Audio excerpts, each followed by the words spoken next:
Bistronomy, amigos del Economista, estamos en una emisión más y hoy, como es 20 de noviembre, pues estamos celebrando la Revolución Mexicana, Dieguito. Por supuesto, celebrando a la Revolución Mexicana, después de descansar este puentecito el lunes, terminar el Buen Fin, que se espera que una derrama de 45,000 millones de pesos, entre compras, por supuesto, buena comida, pero hoy significa este 20 de noviembre también la revolución. Bueno, en la mañana estuvo el desfile con la presidenta y todo el mundo ahí muy contentos, pero la revolución de la comida también es esta fecha, ¿no? También vamos a tener a un invitado muy especial, pero esta fecha nos lleva a pensar un poco en todos aquellos platillos que surgieron en ese momento histórico en la revolución, porque nosotros siempre tenemos motivo para hablar de comida, por supuesto, y la revolución no es excepción. Entonces, pues algunos de los platillos que nacieron en ese momento revolucionario, ¿qué podemos decir? Los burritos, los tacos de canasta,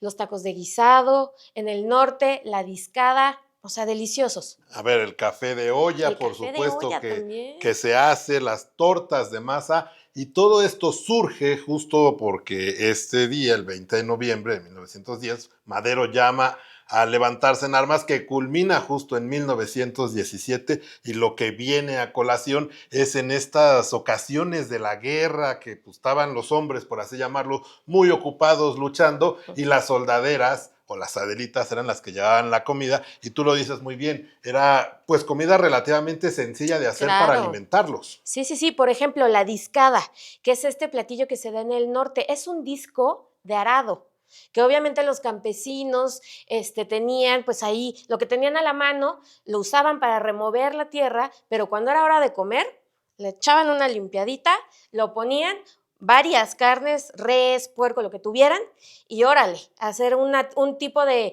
alambre, digámoslo así, para poderse alimentar muy bien.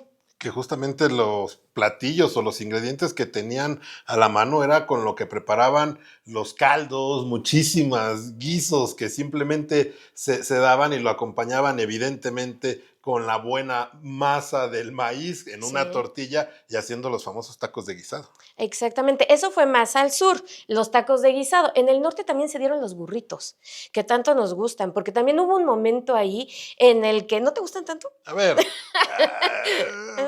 creo que la versión, me hubiera gustado conocer la versión de aquellos años, porque en la actualidad esta comida Tex-Mex, no sé, no me encanta, aunque por cierto va a llegar Chipotle a México con una opción de burritos que esa sí me encanta. Oye, bueno, pero regresemos un poquito al tema. Los burritos, bueno, con la tortilla de harina surgió porque también hubo en algún punto no había tanto maíz, entonces el trigo pues entró al quite para hacer estas tortillas gigantescas que hay en el norte, muy ricas. Las sobaqueras, ¿no? Exactamente. Y bueno, en cuanto a bebidas, el rey de las bebidas era el pulque, por supuesto, antes de que llegara la gran cerveza, que nos encanta también, pero en ese momento el pulque era el rey.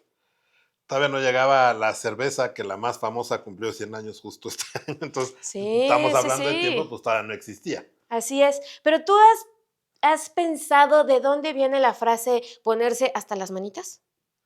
¿Qué quiere decir ponerse borracho, muy borrachito?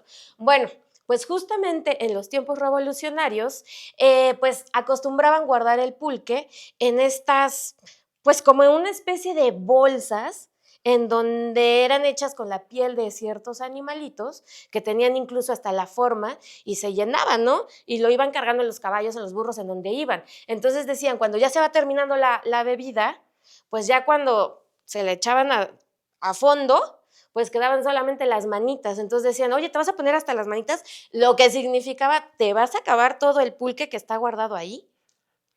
Pues a mí no me encanta el pulque, pero sí me lo hubiera, bueno, sí me lo hubiera acabado. Sí, seguramente sí. Pero bueno, tenemos un invitadazo el día de hoy. Exactamente, un chef que ha revolucionado la cocina mexicana, Lorea, uno de sus restaurantes insignia, y pues nos va a hablar, por de supuesto, la creatividad, de cómo pone en marcha todos estos pues atributos en la gastronomía. Pues vamos a verlo en este momento.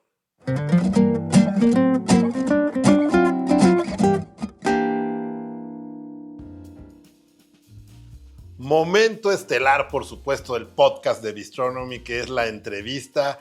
Y hoy que se celebran los 115 años, pues de la tercera transformación de México, ahora que están tan de modas mencionar cuáles son, pero en este caso la Revolución Mexicana y la cocina, la creatividad, ya lo veníamos diciendo, pues han ido de la mano, y qué mejor que un chef que pues ha tenido una creatividad extraordinaria, Osvaldo Oliva de Lorea. ¿Y qué otros restaurantes, chef? ¿Cómo estás? ¿Qué tal? ¿Cómo están? Encantado de estar aquí, gracias por invitarme. Y pues nada, vamos a hablar hoy de creatividad. Los restaurantes del grupo son Lorea, que creo que ese es el eje donde siempre se asocia más el tema de la creatividad. Así es. En un contexto mexicano. Pero también está Lely Rooftop, que es muy casual y es un lugar de brasa, donde casualidad hay poquita carne y mucho mar, ¿no? Pero... Y otros proyectos también. Hay más, sí, hay una heladería muy bonita, Cuéntanos, claro. Super Tirano, que es delicioso. Sí, la heladería Super Tirano, yo creo que es uno de los que más se disfruta porque nos permite el aprovechamiento de fruta de temporada y de cambiar sabores y de siempre estar inventando cosas. Y también el bar. Antesala es un proyecto que al final consolida todo ese conocimiento de desarrollo de sabores, pero en forma líquida. Sí, y divertidísimo, porque está también muy relacionado a la creatividad, sí, por el tema de la música. Super Tirano, bueno, ni se diga, ligado íntimamente a los sabores, a los niños, al jugueteo. Y bueno, Lorea, que es la insignia del grupo, pues tiene mucho que decir acerca de creatividad. Totalmente. Pero cuéntanos, Osvaldo, para ti, ¿qué significa ser un chef creativo? Y empecemos con una pregunta tan amplia para que vayamos definiendo como qué es ser creativo, como qué es tomar la creatividad de la cocina. Pues si empezamos amplio, yo me iría un paso atrás, ¿no? Yo creo que el ser creativo en general implica pues la combinatoria de todo lo que conoces de forma consciente e inconsciente y de qué manera esto se aplica o de qué manera se pone en uso en un entorno real, ¿no? Claro. Desde la solución de problemas, y en México somos súper vivos para esto, ¿no? Todos hemos visto los arreglos en la regadera que hacía nuestro papá, los apaños para la plancha, cómo está agarrado el vidrio del coche con el desarmador, ¿no? Todo ese ingenio es parte de la resolución de problemas reales. Claro. Para los cuales se aplican combinatorias que en nuestra cultura hemos visto antes, y un día dices, híjole, nunca me imaginé que iba a estar yo aquí haciendo esto, pero lo resuelves. Sí. Hay otras culturas que no pueden, ¿no? O sea, se le cae el vidrio y así andan hasta que van al servicio. No hay solución, ¿no? Sí, no hay solución porque jamás te imaginarías, ¿no? ¿Cómo voy a ponerle un desarmador ahí? Yo creo que entonces el ser creativo es esta capacidad para tener cruces poco habituales o no convencionales en la resolución de problemas. Y en este sentido, supongo que la creatividad también se puede resolver en la cocina al querer hacer algo y tener los ingredientes que quizás son justos o no los correctos, pero ahí puede salir mucha magia, ¿no? Pues justamente, yo creo que una de las premisas para poder desarrollar la creatividad o para que aflore, cuando es espontánea, al rato si quieren hablamos de lo que es cultivarla y entrenarla. Claro. Pero cuando se produce de forma, digamos, espontánea, casi siempre es por una limitación de algún tipo. Sí, o tienes poco espacio, tienes poco tiempo, o tienes pocos ingredientes, o no tienes lo que creías. Siempre se necesita una problemática para forzar el cruce fluido, ¿no? El cruce no ortodoxo. Mientras tú tengas las premisas de tiempo, espacio, calidad, diversidad, mientras tú estés en una comodidad, no se produce, no hay necesidad de, el flujo es como debe de ser, ¿no? El deber ser está estipulado y así sigue. Cuando te falta algo, ahí se empiezan a dar cruces de otra forma. Claro, definitivamente. Y cuando estás en la escuela, cuando empiezas a estudiar, hay como muchas bases muy establecidas, ¿no? A veces en la cocina como que tienes que seguir tal corriente o las reglas de la cocina francesa, técnicas. ¿Cómo vas saliéndote un poquito de esa línea para ir encontrando tu voz creativa, para ir sabiendo hacia dónde se expresa Osvaldo Oliva como chef, como individuo también? Claro. A ver, primero que nada lo que voy a compartir es experiencia personal, así que al que le sirva que la use y al que no que la deseche. Sí. Yo, al contrario del pensamiento esperado, a mí me gustaría un poquito ir a la contra, y mi sensación hoy en día, teniendo en cuenta que tengo 40 años, que empecé a los 17 y este acumulado de años, pues ya me dan como nociones de... ciertos conocimientos. Algo. Algunos. Dices, ¿qué pudo haber sido distinto? ¿Qué pudo haber sido mejor? ok, pues yo pienso a la contra, ¿no? Yo digo, creo que más bases hubieran adelantado esa curva de aprendizaje. Porque mientras más técnica conoces, mientras más amplio es el rango de herramientas que tú dominas, claro, pues más combinatorias puedes hacer. Creo que esta dinámica muy moderna, en muy tempranas fases del desarrollo de aprendizaje, empezar a meter estas dinámicas de pensamiento, de evolución, de creatividad, de comparativa o de seguir tendencias, de analizar qué hay allá afuera, yo creo que eso al final crea un ruido que impide que tu concentración esté en el desarrollo de técnicas. Yo siempre he pensado que como cocinero mexicano, una de las cosas, además de las bases de la cultura francesa y de la cocina francesa, yo creo que las bases mexicanas brillan por su ausencia en la formación académica. Claro. Y el otro día estaba platicándolo con un comensal, un cliente que estaba en el restaurante. Me hizo esta pregunta y me dijo, ¿deberíamos dejar de enseñar cocina francesa? Y dije, no. Y lo hago desde el desapego de la cultura y desde la herencia y la historia. Lo hago desde el desapego total, ¿no? Fríamente creo que ese acervo de técnicas son herramientas básicas, fundamentales que te vas a encontrar repetidamente en tu vida como cocinero. Definitivamente. El hacer un buen fondo, no importa si es una salsa portuguesa, una salsa española, una demi-glace, ese conocimiento de cómo se extrae el sabor y cómo se concentra, te va a servir miles de veces. Es conocimiento universal. Nixtamalizar maíz, hacer masa y convertirlo en tortilla, es conocimiento universal. Porque en nuestra cultura es taco, pero en otras culturas se convierte en otra cosa.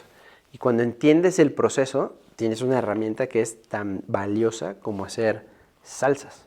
Entonces, la cocina francesa, quítale toda la cultura y queda solo la técnica, herramienta fundamental para poder desarrollar creatividad. Oye, chef, y en este sentido, bueno, de que tú has experimentado y has tenido la oportunidad incluso de estar en otros países pues, con creatividades, ¿qué persona, qué chef o quién te pues cautivó, por así llamarlo, con algún consejo, con alguna técnica que digas, wow, este sí lo admiro porque me dio estas bases que hoy en día, bueno, a ver, eres tú parte de un lugar muy consolidado, ¿no? Pero pues hubo que aprender. Sí, claro, a ver,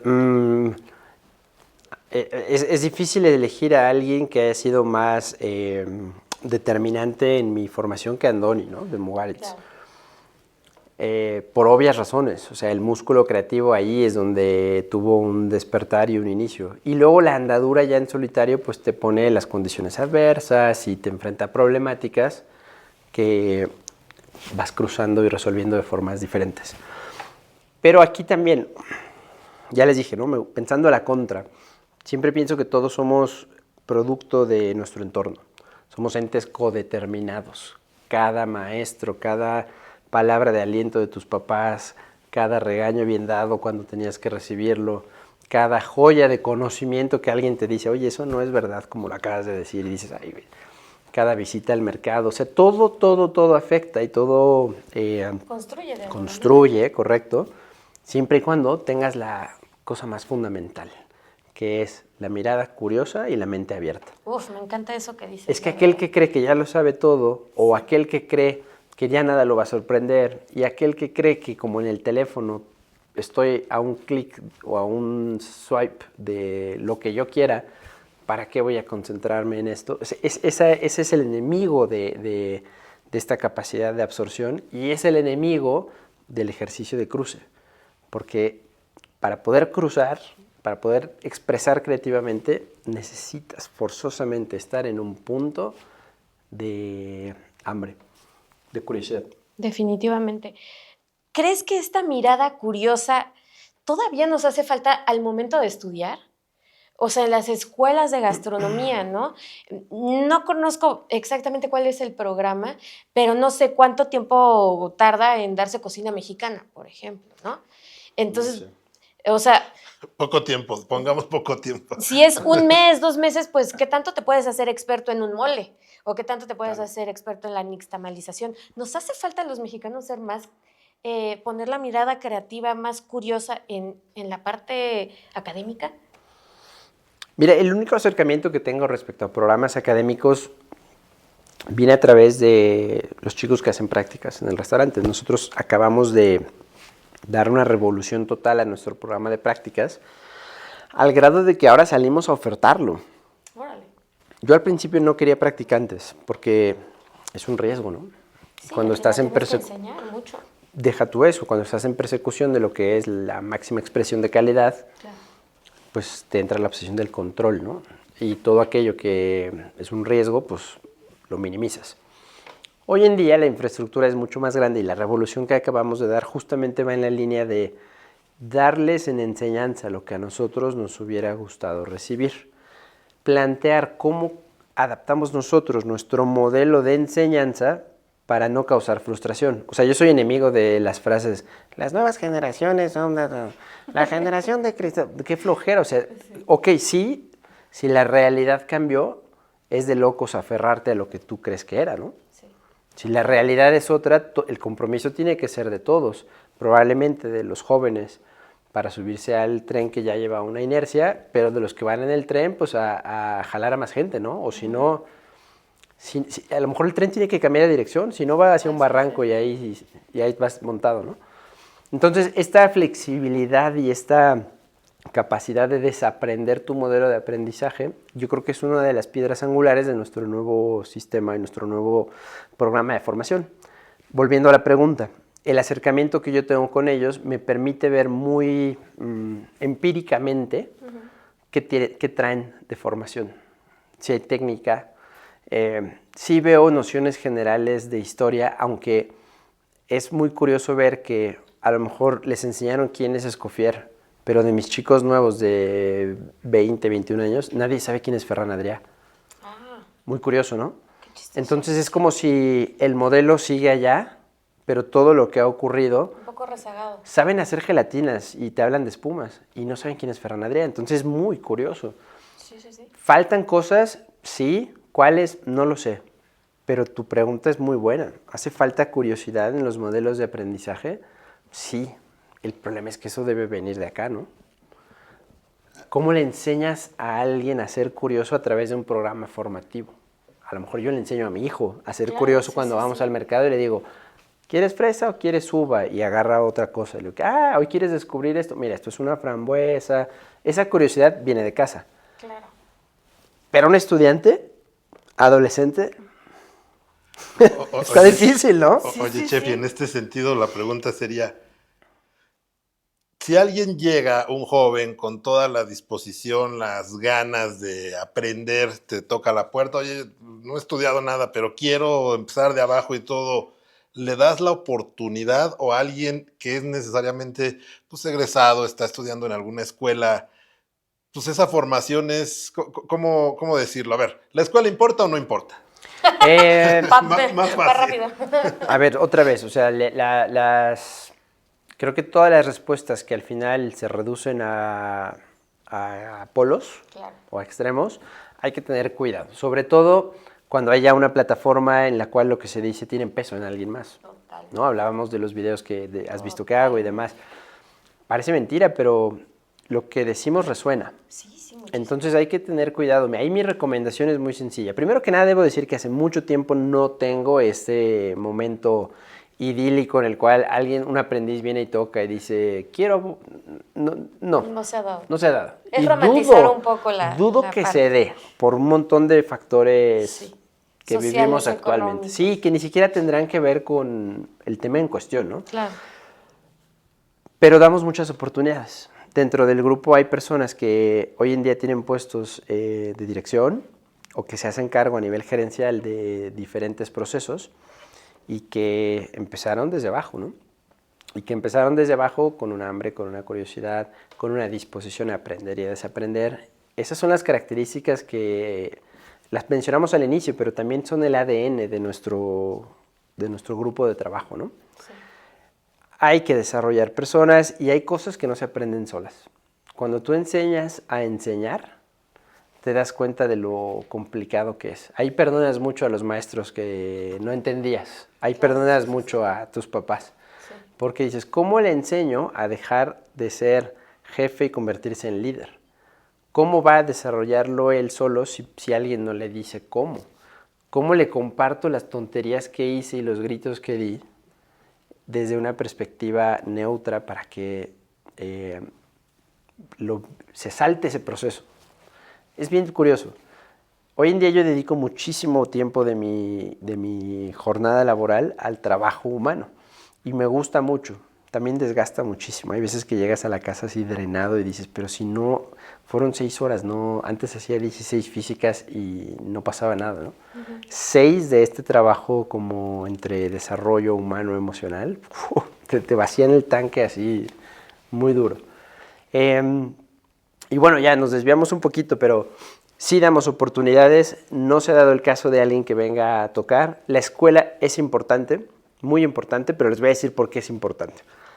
Yo creo que el cúmulo de experiencias que vives en comunidad, con un grupo de amigos, y las experiencias con maestros, con profesores, cuando te forzan a ir al mercado, cuando tienes que ir por tus insumos, todas esas experiencias nutren y suman.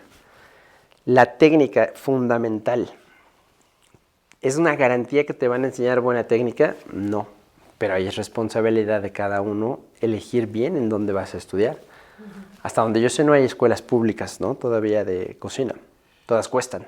Pues hay algunos carreras técnicos sí, sales con algunas nociones. Hay algunos buenos chefs que tienen de formación básica eso, ¿no? Sí. Pero que después se han ido formando en viajar, conocer, tocar puertas. Pues menos esas, todas las demás se llevan tu dinerito, ¿no? Claro. Pues asegúrate que en donde dejas tu dinerito, ¿quién es el formador? ¿Cuál es el programa académico? Yo me acuerdo que en su momento yo fui a Ambrosía, aquí muy cerca, y yo me acuerdo que mi mamá se oponía rotundamente al principio, le costó trabajo aceptarlo por el hecho de que no era una licenciatura. Y la única forma de convencerla fue, pues, bueno, por un lado el argumento y luego por otro lado el esfuerzo. El argumento era, ¿para qué quiero que sea licenciatura si me van a enseñar como cositas? Yo decía, ¿no? O sea, yo no quiero aprender a hacer galletas. O sea, yo quiero que me enseñen una técnica francesa de corte. Eso no lo voy a aprender en esa licenciatura que dan 6 horas a la semana de cocina. Me lo van a enseñar en esta donde voy a tener 25 horas de cocina a la semana.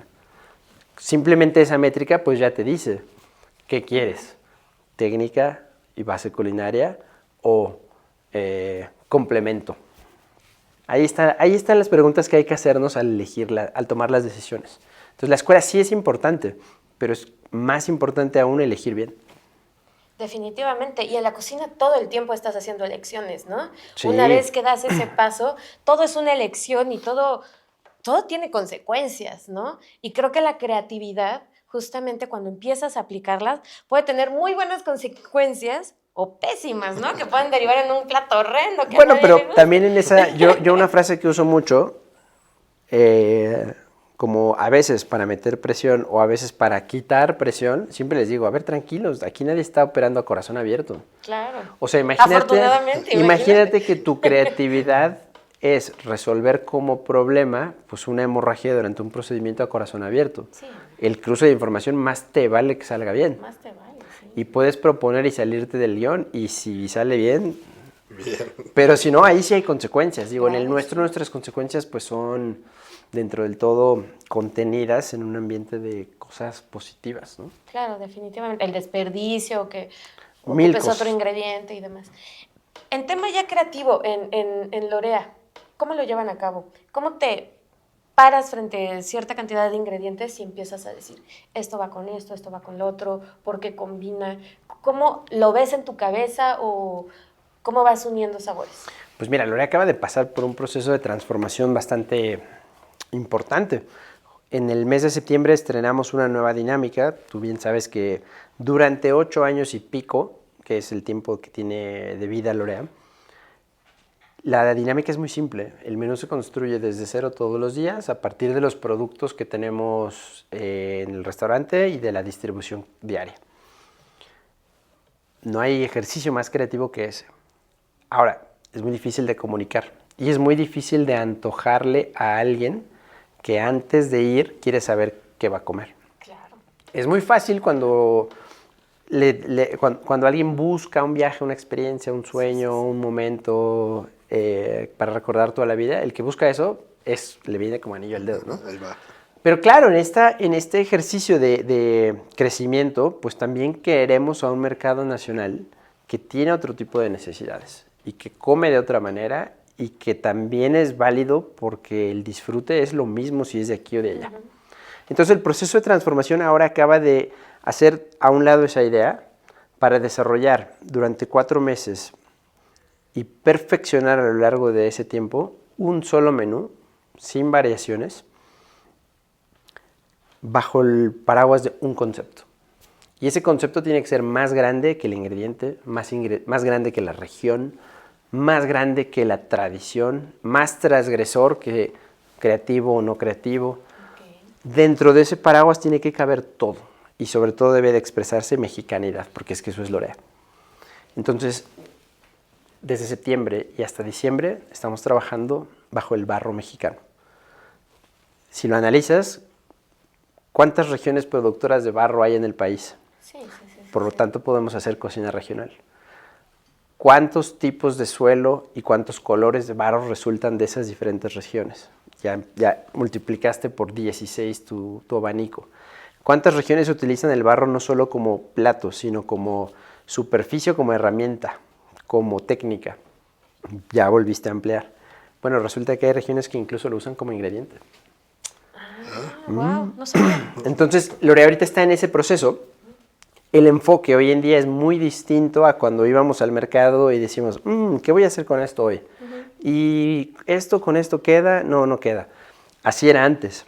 Ahora estamos, y nos ha hecho adaptarnos un poco, ¿no? Porque el ejercicio creativo ahora, al estar bajo el paraguas de un concepto, de alguna manera estás obligado a construir una narrativa coherente, emocionante, y con la capacidad de síntesis para que en tu mesa, cuando yo te lo explique en 3 trazos, te intereses, que si no me mandas a volar.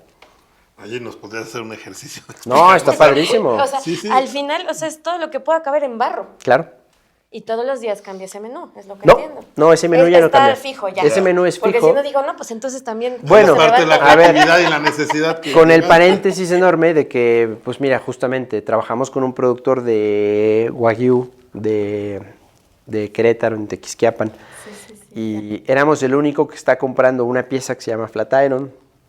Y alguien ya la probó en el restaurante y dijo, yo también quiero. Y empezaron a pedir todos esa pieza y ya no hay. Entonces hoy nos avisa, oigan, les estoy mandando la última porque ya no va a haber. Le digo, bueno, pues otra vez adaptación, pero dentro del mismo ejercicio. O sea, si cambia Flatiron por otra pieza, no necesariamente se transforma todo el plato. Antes era, chicos, en lugar de lobina les estoy mandando totoaba. Cambia todo el plato porque no saben igual. Con mucha razón, ¿no? Pero ahorita ya lo trabajamos, o sea, el cambio es adaptativo, ya no es un desafío. Qué interesante. Oye, y esta adaptación y este renacer de la cocina, ¿viene por tanta oferta que ha habido en estos últimos años? Digo, ahí quisiera saber tu opinión, porque creo que estamos, sobre todo en las zonas, ahí, Roma, Condesa, sí. A veces agobiados, ¿no? De tantos nuevos sitios y buenas propuestas. Mira, hay un medio, al final de la entrevista les digo cuál, a ver si me viene a la mente, que solía hacer el mapeo de todas las aperturas que se producen en el año. De hecho, yo creo que lo hablamos hace tiempo en una entrevista cuando estuviste en Lorea la última vez. Sí. Y no me acuerdo bien los números, voy a inventar, pero el rango y la desproporción es real. Si al año se abrían 150 restaurantes en el año 22 post-pandémico, el 23 supuso un crecimiento del doble. Nos fuimos a 300. El 24 volvió a duplicarse, o sea, con base en el primer número. O sea, y en el 25 pues no ha cerrado, pero la sensación yo no la siento desacelerada, ¿no? La siento con la misma voracidad y es vertiginosa la velocidad. Entonces, si estamos en 3 veces el número de aperturas que había en el 22, imagínate lo que eso hace a la oferta y a la demanda. Yo recuerdo que antes despedía a un cliente que salía del restaurante feliz. Gracias, la pasé muy bien, increíble. Y el mes que sigue lo veía ahí. Ahora lo veo un año después y le digo, ¿qué onda? ¿Dónde estabas? ¿Qué onda? Así, ¿cómo dice? ¿Qué onda perdida? ¿Qué onda perdida? Hola perdida. ¿Qué onda? Ay, es que han abierto muchas cosas y hemos ido a este. Oye, ¿cuál les gustó? No, pues está carísimo todo y las copas de vino y no está rico y todo el mundo tiene una coliflor a la brasa. Pues vente más para acá, ¿no? No te olvides de nosotros. Casi hay que... Hay que recordarles que ahí está. Es un síntoma. Yo creo que ahorita la oferta y la demanda tiene indicadores que antes no habíamos visto. Y la curva de aprendizaje a todos, consumidores, productores, proveedores, restaurantes, a todos pues nos está sacando de lo que conocíamos. Las curvas de aprendizaje son procesos duros. Oye, qué interesante. No me había puesto a pensar justo... Vas a un lugar, dices, extraordinario, ¿no? Va a ser mi lugar favorito y de repente se te olvida. Y cuando ¿no? vuelves, claro, pues ahí está. O a las horas ya no te acuerdas ni qué comiste, ¿no? Ni cómo se llamaba el restaurante. No, recordemos que comimos la semana pasada, el miércoles. Sí. Ahí está, pues eso, fíjense, las sintomáticas se ven en todos es multipolar, ¿no? O sea, lo ves desde el cliente hasta el proveedor. En el restaurantero lo mismo. 100%. Y bueno, ahí es parte de lo que es, ¿no? Pero yo sí creo que como consumidores tenemos un voto. O sea, yo digo que nuestra elección de dónde comemos es un voto y yo creo que hay que utilizarlo con criterio. Sí. Para mí, de los miedos más grandes sería que los lugares más bonitos y clásicos de la ciudad desaparezcan por este fenómeno, ¿no? Ojalá sigamos yendo todos al Danubio a comer langostinos a la mantequilla. Sopa verde, por supuesto. Del caldo verde, que no dejemos de ir a Especia, ahí en Avenida Ámsterdam y Michoacán, ¿lo conocen? Sí. El tartar de ahí es brutal y te sirven tu vodka helado y es un servicio clásico y probablemente ni siquiera compite en la misma liga de toda esta onda de aperturas, ¿no? O sea, al contrario, ahí es creatividad, ¿no? Creatividad. Y lo decía Michel Bras cuando vino, tú te vas a acordar de eso. Él decía, el mejor regalo creativo es la sonrisa de tus clientes que vienen y vuelven. ¿Te acuerdas? 100%. Entonces, claro, ahí los esfuerzos, yo siempre le digo a mis amigas, ¿a dónde vamos? Vamos vamos a los clásicos, hay que apoyar ahí. Sí. Es importantísimo apoyar a los clásicos. Es el legado de nuestra ciudad. Es el legado, o sea, porque justamente pensaba en esta parte, ¿no? Con este crecimiento tan acelerado, ¿hay espacio para la creatividad? Sí, yo creo que sí. Sí. O ya empiezan a hacer todos estos restaurantes, uno copia del otro, pum. ¿Cómo vas identificando, pues, esos pequeños destellos dentro de una industria tan grande, ¿no? Porque puede ser que ni los notes. Pues mira, al haber tanto. Miriam, eso que acabas de decir, justo eso que acabas de decir, es o debería ser la razón de existir para las listas y las guías. Señalar la singularidad con una narrativa que explique por qué deberías de ir ahí, ¿no? Claro. Esa es la función. Entonces, esta confianza que tenemos puesta en instituciones que nos recomiendan a dónde ir, qué hacer este fin de semana, cuáles son los mejores de la ciudad, debería tener una orientación, pues no desde la competencia, el ranking y el ego, sino desde el señalamiento de la singularidad para guiar a la población, ¿no? Uh-huh. Para que le digas al consumidor, crees que lo conoces todo, pero eso no. Y ahí entran los langostinos del Danubio. Sí, ¿cuánta gente de la ciudad joven no ha vivido esa experiencia que es de las emblemáticas del centro histórico? Sí es cierto. Muy pocas. Ya se te antojó, ¿ya viste? Sí, bueno, aquí no se le antoja, evidentemente. Y pues ahí invitar a los clásicos. Y tienes razón, fui la otra vez a la Hacienda de los Morales, probé una lengua a la veracruzana extraordinaria. Ahí está. Ajá, y es un gran lugar lleno de los clásicos. Claro. Sí. Oye, ya para ir cerrando, porque siempre es un placer platicar contigo, la verdad es que hay mucho que aprender y mucho que decir. A mí me gustaría tocar un tema que tiene que ver con inteligencia artificial y la creatividad. ¿Qué tan válida es en la cocina? ¿Qué tanto les ayuda o cómo les está aportando ahora en la cocina? Si la utilizas, si no, ¿qué ves en los chefs más jóvenes? Híjole, no sé, o sea, ahí sí no tengo No tengo margen de acción ahí porque nosotros no lo usamos, yo no lo uso para cocinar. O sea, sí, en la construcción de los guiones, de los videos que hago, evidentemente sí, ¿no? Pero creo que va por otro lado la... Como que he escuchado que de repente hay algunos chefs que necesitan hacer alguna variante de la receta y le preguntan a ChatGPT o a alguna plataforma, ¿cómo puedo darle la vuelta a este platillo? Ok, bueno, ahí vamos a pensar a la contra. Herramientas que proveen soluciones. Si es una herramienta y ese es el uso que se le va a dar, perfecto. Creo que puede ayudar.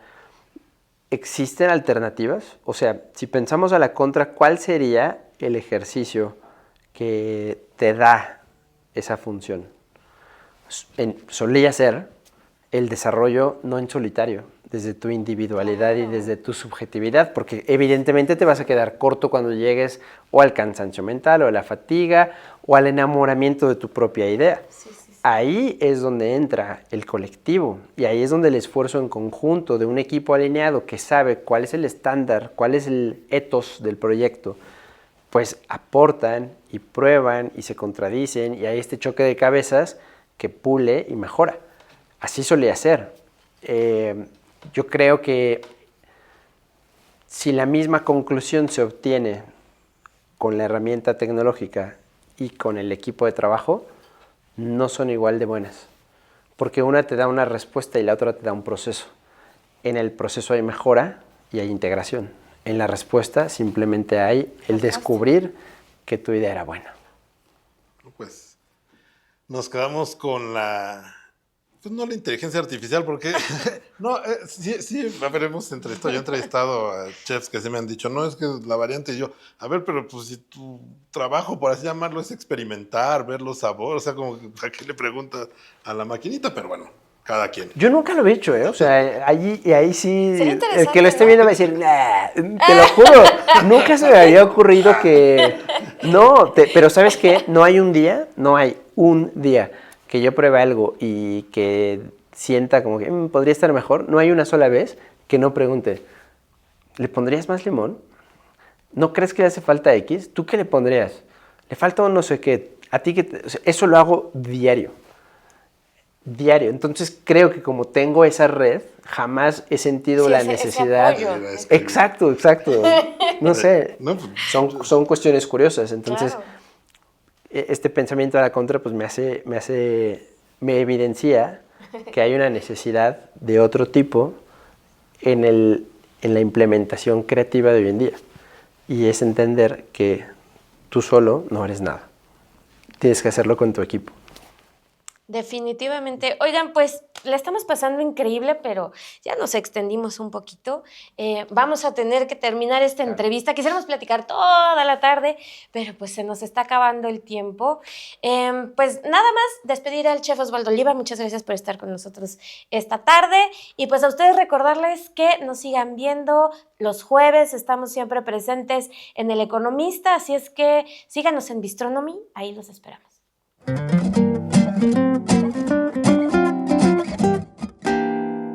Qué charla tan extraordinaria, de verdad, que uno cada vez que habla con los chefs aprendes demasiado la historia. Te abre el panorama. A ver, la historia de sus restaurantes y cómo hace la creatividad para tener esta delicia, se aprende mucho. Sí, es fascinante. Y fíjate que yo me quedo con algunos tips también para ponerlos en prácticos en la vida diaria. La verdad es que son súper útiles. Pero bueno, pues hablando de cosas sabrosas, deliciosas, viene Acción de Gracias, Dieguito, que acá no se celebra tanto, pero bueno, cada vez va ganando popularidad. A ver, yo no sé si diría que no se celebra tanto, aunque creo que es aspiracional en cierta clase que lo hacen aquí, aunque restaurantes tan comunes y corrientes, por así llamarlo, o de cadenas, tienen justamente su menú ya de Acción de Gracias, y no decir de muchos de la Condesa, bueno, que para echar para arriba en el número de restaurantes que hacen una cena especial con algunos toques e ingredientes mexicanos.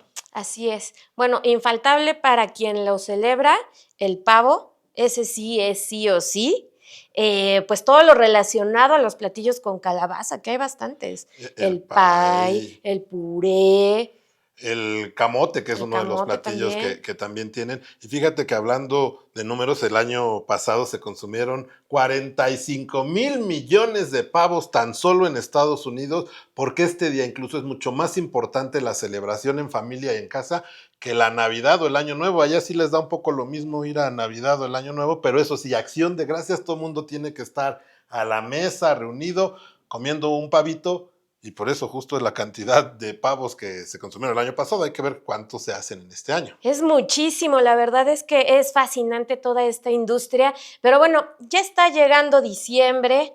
Yo ya voy a sacar el arbolito de Navidad, si no es que ya muchos lo tienen puesto. No, yo ya lo tengo puesto, por supuesto. Yo apenas, pero en el próximo capítulo vamos a tener un episodio fascinante en donde les vamos a hablar de uno de los platillos más insignia de las Navidades en México, por supuesto, que no es un ingrediente mexicano, pero como ha pegado aquí, es el bacalao.